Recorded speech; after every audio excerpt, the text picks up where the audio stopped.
My jealous stepsister tried to steal my late mother's wedding dress by sending her fiancé to break into my home, but I fought back and took them to court. It's quite a surprise for me, a 29-year-old woman, to find myself in the midst of a drama-filled fiasco involving a break-in, a jealous stepsister, and the looming possibility of a lawsuit. Nevertheless, this is how my life has unfolded recently, so let me provide you with a detailed rundown of the chaotic events that have taken place. To give a bit of background, my parents' love story was like a sappy romantic comedy that turned into a horror flick. They had me at a very early age, hence they could not cope with the stress of parenthood, along with their work stress. Their continuous fights eventually led them to get divorced when I was barely out of my teens. My mom and dad decided to stay amicable for my sake and always maintained a respectful relationship.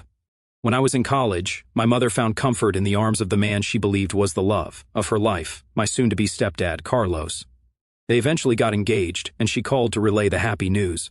Although I wasn't thrilled about the fact that she was going to get married again, I also knew it wasn't my place to interfere in her life or stand in the way of her happiness.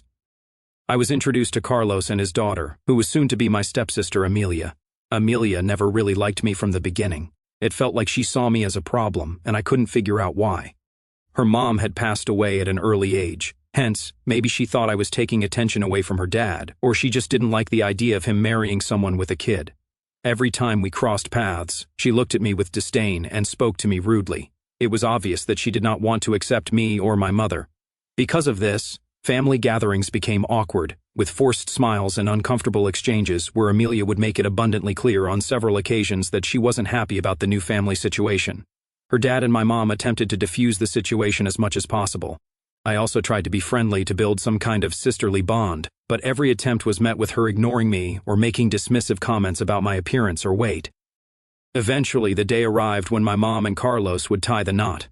My mother had always wanted a simple wedding, so they were getting married in the backyard, which had been transformed into a makeshift venue with colorful decorations and a charming gazebo where they could exchange their vows. I was nervous and excited about my mother's big day and helped with her wedding dress and makeup. Despite the celebratory atmosphere, Amelia's resentment lingered like a dark cloud. As my mom walked down the aisle, there was a subtle scowl on Amelia's face that betrayed her true feelings. During the vows, I noticed Amelia rolling her eyes and sighing loudly, as if the whole affair was beneath her. Other guests were also starting to take notice of her behavior, and it was evident that she couldn't stand the idea of this marriage. The party eventually moved to the reception area, which had been set up with homemade decorations and a buffet of everyone's favorite dishes. People were drinking, dancing, and overall having a good time. However, Amelia took every opportunity to rain on the parade. She made sarcastic remarks during toasts, creating an uncomfortable atmosphere. Even when people tried to engage her in conversation, she responded with curt, one-word answers, displaying her disapproval. As the night progressed, Amelia's behavior became increasingly disruptive. She openly complained about the choice of music, criticized the decorations, and refused to participate in family photos.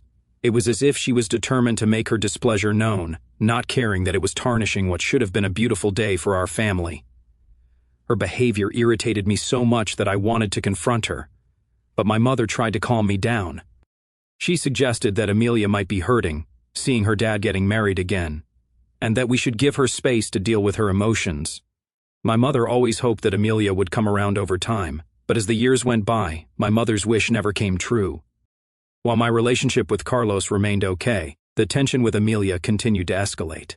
Whenever I was back home during my college vacations, I would have to listen to her taunts about how I didn't have any friends or how my fashion sense was so poor. Her dad, my stepdad Carlos, would step in, scolding her and insisting on an apology.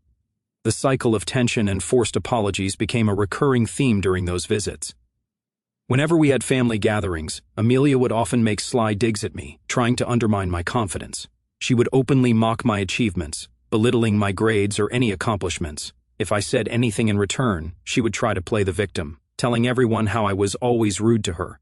It was always frustrating for me because I would hear her gossiping about me to relatives, spreading false stories to tarnish my image for absolutely no reason. I complained to Carlos multiple times about her behavior, but despite his attempts to make her stop, she never changed. Over time, to escape the cloud of negativity with Amelia, I decided to spend more time at my dad's place during holidays, instead of going to my mom and Carlos's place.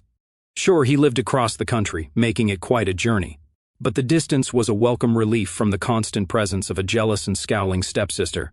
My mother, with her hopeful heart, would often try to persuade me to spend holidays with her. However, I couldn't find the heart to tell her about the relentless bullying I endured at the hands of Amelia. She held on to this idealized vision of us getting along, and I didn't want to shatter her dreams. The holidays with my dad were like a safe haven from the bad vibes at my mom's place. I could relax without feeling judged by Amelia. Dad's house became my escape, where I didn't have to deal with mean comments or Amelia's angry stares all the time. One day, when I was in my 3rd year of college, we received devastating news about my mother.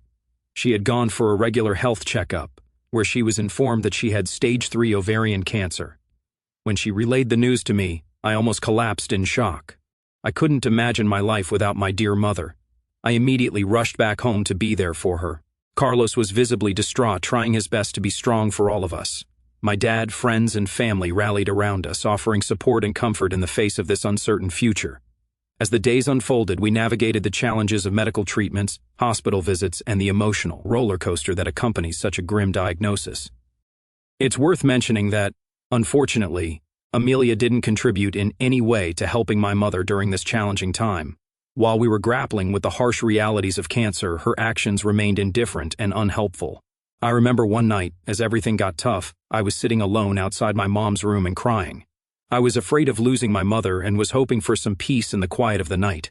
But then, out of nowhere, Amelia walked by and noticed I was crying, sitting outside my mom's bedroom. Instead of being nice or understanding, she saw my face all wet with tears and just smirked at me. I looked up at her, and she started to taunt me about how there was nothing I could do at this point. It was a moment when I needed support, and her mean reaction made everything even harder for me. In the days that followed that night, Amelia didn't stop her cruelty. She went so far as to send me social media posts about how cancer patients looked in their final moments. It was beyond heartbreaking to see how she could make fun of my pain, and the agony our family was going through. The lack of compassion was just unbearable. In those difficult days, I found solace in the strength my mother displayed. Her resilience in the face of adversity inspired me. Despite the physical toll the treatments took on her, she remained a beacon of courage, teaching me the true meaning of fighting against the odds. Even as the disease progressed, she maintained a spirit that refused to be extinguished. Unfortunately, my mother passed away a few months later as her cancer spread. The devastation I felt was indescribable. I cried for days, unable to believe that she was really gone. The pain was like a heavy fog engulfing me all around. The funeral was a somber affair, marked by tearful goodbyes from everyone. The reality of her absence settled in after the funeral, and I grappled with the void that her departure had left in my life. The grieving process was a slow and arduous journey. The realization that I could no longer pick up the phone and hear her voice, or share the mundane details of my day, was a harsh truth that weighed heavily on my heart. The world continued to spin, but my anchor was gone, and I was adrift in a sea of grief. The day arrived when my mother's will was to be read. My dad, Carlos, Amelia, and I all drove to the lawyer's office together. As my mom's only biological child, I was well aware of the contents of the will, having discussed it with her on several occasions before she passed away.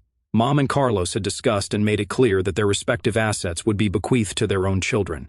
It seemed like a fair arrangement, reflective of the intricate dynamics of our blended family. Seated in the lawyer's office, surrounded by an air of formality, the anticipation was palpable. As the lawyer began to read her will, it became evident that all of Mom's assets were entrusted to me, as Carlos and I had known all along.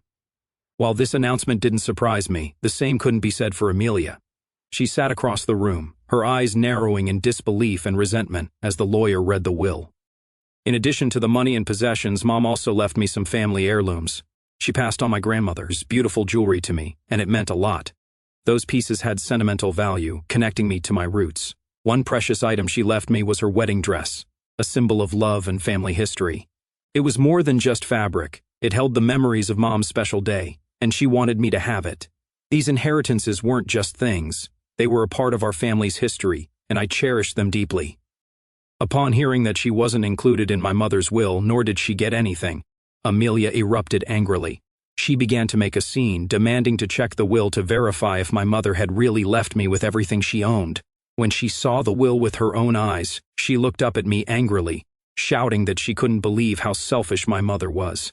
I sat there in shock as she continued to demand that I should divide my mother's assets with her, as she rightfully deserved it. Her words hurt and were an unsettling disruption to the respectful acknowledgement of my mother's wishes. The hurtful accusations she hurled in her pursuit of a piece of the inheritance were like daggers. I was already burdened with grief on account of losing my mother, but hearing Amelia's words made me feel betrayed. The audacity she had to demand that she should get an equal share in my mother's assets left me momentarily speechless. Summoning the strength to respond, I sought to maintain a semblance of composure. I told her, "My mom got married to your dad when we were both young adults. Hence, they both made their wishes clear from the beginning that we would be getting their respective assets. It's not about being selfish, it's about respecting the agreement our parents had with each other. This is what they believed was fair, and I intend to honor my mom's wishes." Amelia tried to complain again, but Carlos cut her off, telling her firmly that she had no right to ask for anything from me. He reminded her that someday she would inherit his assets, and she wouldn't appreciate it if I demanded a share at that time. This seemed to shut her up. My dad, who was there with us, got up to walk me out of the room. I had often shared stories with him about Amelia's erratic behavior, but this was the first time he had witnessed it himself. He was completely shocked and disgusted by her sense of entitlement. My dad advised me to move out of Carlos's place and move all my childhood things, as well as my mother's things and family heirlooms, to his house so Amelia could not steal them from me. I agreed and immediately moved everything that belonged to me and my mother out of Carlos's place. Carlos was sad to see me move out, and so was I, because unlike Amelia, he always treated me with respect and love. He has continued to check up on me and make sure that I was doing okay in my life. I went on to graduate from college and eventually secured a job. Fast forward to the point where I saved up enough money to live on my own. The assets my mother left for me weren't substantial, but they were sufficient to help me secure a place of my own. My dad was very proud of me and even came to visit, staying at my new place. I often found myself missing my mom, wishing she could see the space I had created. I kept her wedding dress safely in my wardrobe, and whenever I started to miss her a lot, I would hug the dress as if embracing the memory of my mother. Not long ago, Carlos gave me a call to share the news that Amelia was tying the knot. Surprisingly, I found myself genuinely happy for her, setting aside our past grievances. Carlos, in his usual enthusiastic manner, invited me for lunch, expressing that it had been quite a while since we caught up. I wanted to prepare my favorite meal, although I hesitated a bit. He reassured me that Amelia had grown more mature since our last meeting and promised to ensure a smooth and pleasant interaction. During lunch at Carlos's place, everything seemed to be going smoothly. Amelia looked genuinely happy to see me, and I warmly congratulated her on her upcoming marriage. We were having lunch while discussing our lives and how much they had changed since we last met each other. She showed me pictures of her engagement, and I could see how happy she looked with my soon-to-be brother-in-law. As we sat around the table enjoying the meal Carlos had prepared, Amelia unexpectedly dropped a bombshell. In a casual tone, she mentioned that she was still on the hunt for the perfect wedding dress but had been unsuccessful. Then, out of nowhere, she brought up the idea that she remembered my mother had left a wedding dress for me and asked me to give it to her as a wedding gift. I looked up at her in shock. The shock on my face mirrored Carlos's surprise. I asked her if she was joking with me because there was no way she would ask me for my mother's wedding dress, but Amelia replied that because she was getting married before me, she deserved to wear the dress. I couldn't believe her callous words. I firmly stated that this was not something I could ever consider, emphasizing the sentimental value it held for me after our mother's passing. I reminded her that it was not just a piece of clothing but a cherished memory of my mother. Amelia, on the other hand, seemed dismissive of my sentiments. She argued that since we were stepsisters and shared a part of our mother's life, she had an equal right to wear the dress. The atmosphere grew heavy with tension, and I couldn't fathom why she would want to take something so meaningful from me. Carlos attempted to defuse the situation, telling Amelia that she had no right to demand my mother's wedding dress. But Amelia seemed resolute in her desire, stating that she was ready to pay me for the dress if that's what I wanted. The tension continued to rise as I felt hurt and frustrated that she couldn't understand the importance of the dress to me. Carlos, sensing the escalating conflict, tried to explain to Amelia that it wasn't about money but that the dress itself meant a lot to me, as it was something my mother had left behind for me. Amelia then began to say how my mother would have given her the dress had she been alive, and that I was just being selfish. I couldn't believe the audacity of her claim, especially considering how she had treated me over the years. I angrily pointed out to her that she had no concern for my mother when she was dying of cancer, and yet she now had a sudden desire to wear my mother's dress out of nowhere. The exchange started to become more heated as we continued to yell at each other. I reiterated that the dress was not negotiable, and that I couldn't fathom parting with such a meaningful keepsake. Amelia's insistence and apparent disregard for my feelings intensified the conflict. Carlos tried to calm down the situation, but I realized that Amelia was not going to back down. I decided to leave their place immediately, as I had spoken my mind and was not going to sit there and be disrespected further by Amelia. I thanked Carlos for the meal and left. I told my dad about this whole incident, and he was just as shocked as me. He suggested that I should immediately install cameras around my place along with an alarm system. I thought this was a bit overdramatic, but knowing Amelia's erratic antics, I decided to listen to my dad.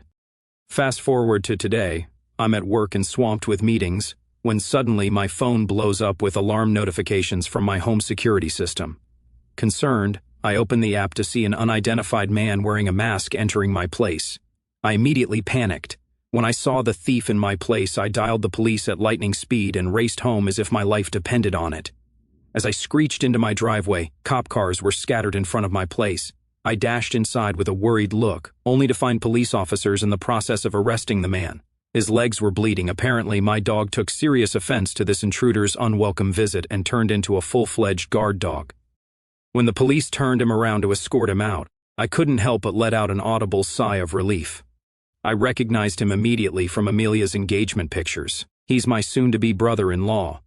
When he noticed me standing in the doorway, he began shouting, demanding that I speak to the police and vouch for him. He started explaining that he was only here to take my mother's wedding dress because my stepsister had pressured him into doing it. My eyes widened in shock as the absurdity of the situation struck me, breaking into a house on someone else's orders. I couldn't fathom how he got himself into such a ridiculous predicament. I shook my head in disbelief, but before I could react, the police intervened and took him away. I then called my dad and recounted what had just happened at my place. He assured me that he would catch the next available flight to be with me. Feeling comforted by the thought of my father's support, I carefully went through my house to check if anything was missing. Fortunately, my mother's wedding dress, safely tucked away in my wardrobe, remained untouched. It seemed my brother-in-law's ill-conceived plan had failed after my dog bravely intervened by attacking him. I couldn't help but smile in satisfaction as I patted my dog. But the drama doesn't end there. My jealous stepsister and her relatives have been calling me, demanding that I drop the charges against her partner. She's insisting that he is part of the family and I should forgive him. I've told them to keep their opinions to themselves because the last time I checked, family doesn't break into your house and try to snatch your heirlooms.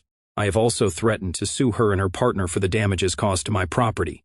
Amelia keeps saying that I'm going to ruin their lives, but this time I'm going to stand my ground. This is my mother's legacy we're talking about. The dress stays with me, and my sister and my soon-to-be brother-in-law better lawyer up because we're going to court. The family is mad, but I have evidence and the law on my side, so I'm defending my turf and my mom's memory against the thief. Update 1. It's been a few days since my last update. I had a conversation with Carlos regarding everything that happened. He was just as shocked as me and had no idea about what Amelia and her partner had been up to. Amelia had knowingly kept her dad in the dark about her partner's break-in and subsequent arrest, knowing that he would not support her antics. Carlos assured me that he would stand by whatever decision I made. Meanwhile, Amelia has continued to reach out to me every day. When she realized that I wasn't going to back down, she started to apologize. This was shocking to me, as throughout the years I had known her, she never apologized to me about anything. I guess watching her partner get arrested finally made her realize what they had done. She begged me for mercy and pleaded that I should drop the charges against him. She assured me that she would never disturb me in the future, but after all the years she had spent bullying me, I knew her words held no value. I firmly told her that I would continue to press charges and would see both of them in small claims court soon. My dad and I have contacted a lawyer who can help us in this situation. Regarding Amelia's relatives who were pressuring me to drop the charges, I took a decisive step. I sent out a mass email with a video clip from my security camera. This video clearly showed my brother-in-law breaking into my home. I knew Amelia would have spun a different story to them, and I couldn't let that happen. No sane person would support such an outrageous act. After sending the email, some of her relatives did reach out to me, apologizing. They had no idea about the truth of the situation, and my evidence opened their eyes. It was a relief to know that at least some of them understood the reality of what went down and acknowledged the wrongfulness of the break-in. Update 2. It's been 1 month since my last update. I could not update earlier as I was busy with my legal proceedings. As I had mentioned earlier, I decided to go through with the charges, seeking justice for the intrusion into my home. The legal battle unfolded, and I was awarded a fine for the damages caused to my property during the break-in. I turned to look at my stepsister's face, which looked utterly destroyed, perhaps realizing that her actions do have consequences. Her partner faced criminal charges for breaking and entering, and was sentenced to only 3 months in jail because he didn't actually steal anything from my place.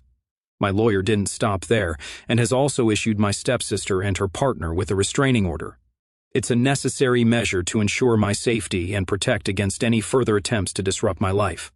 Throughout this entire ordeal, my dad has been staying with me for support. He's still worried that Amelia might try something again, but I doubt she'll have the nerve after getting hit with a restraining order and a fine. The legal consequences will have put a damper on any further attempts for her to cause trouble. Update 3. It's been 6 months since my last update. My life has moved forward by now, and thankfully there's no longer any drama. The chaotic events that once defined my days have become distant memories. The legal battles, the family tensions, and the emotional roller coaster have all subsided, allowing me to find a semblance of peace in my life. Since the court proceedings, Amelia and her partner have kept their distance from me. The restraining order served its purpose, providing a protective barrier against any potential disruptions they might have caused. I did hear from some of our mutual friends that Amelia got married to him after he was released from prison. Honestly, I believe they both deserve to be with each other, knowing how erratic they both are. As I reflect on the turbulent journey of the past months, I've come to realize the importance of resilience and standing up for what is right. The legal battles were not just about seeking justice for myself, but also about upholding the values and memories that my mother held dear. I find myself in a calmer, more stable place in life. It's a new chapter, and I look forward to what the future holds, free from the tumultuous drama that once defined my existence.